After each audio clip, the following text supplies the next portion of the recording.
ನಮಸ್ಕಾರ ವೀಕ್ಷಕರೇ. ಇದು ನಾಳೆ 12ನೇ ತಾರೀಕು ಜ್ಯೋತಿರ್ಭೀಮೇಶ್ವರ ವ್ರತಕ್ಕೆ ದಾರಗಳನ್ನ ಸಿದ್ಧತೆ ಮಾಡ್ಕೋತಾ ಇದ್ದೀನಿ.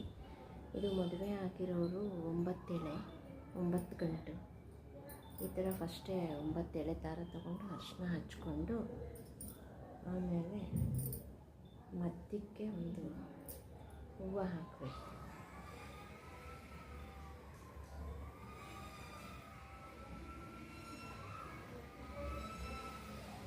ಈ ಗಂಟನ್ನ ಕೂಡ ಲೆಕ್ಕ ಹಾಕ್ಕೋಬೇಕು 9 ಗಂಟುಗಳಲ್ಲಿ.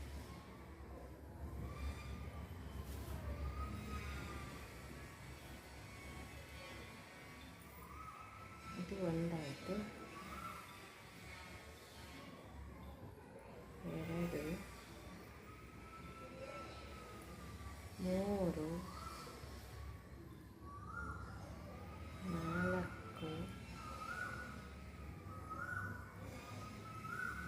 5 ಹಾಕಿ ಆಮೇಲೆ ಈ ಕಡೆ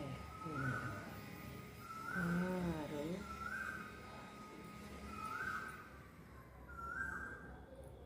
7 8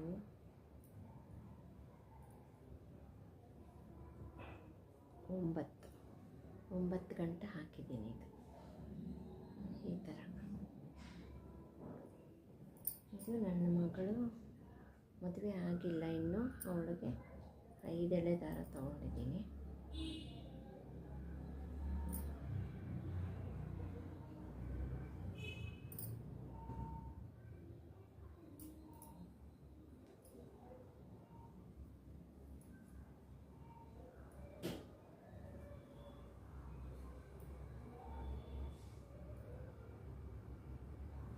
ಐದು ಎಳೆ ದಾರ 5 ಗಂಟು ಮದುವೆ ಆಗದಿರೋ ಹೆಣ್ಣುಮಕ್ಕಳಿಗೆ.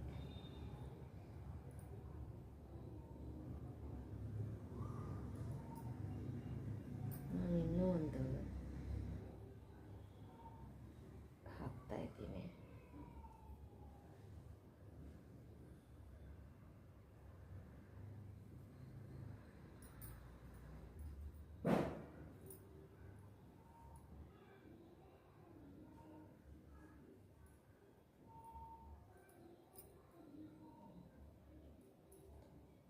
ಇಲ್ಲೇ 2 ಗಂಟೆ ಆಯಿತು.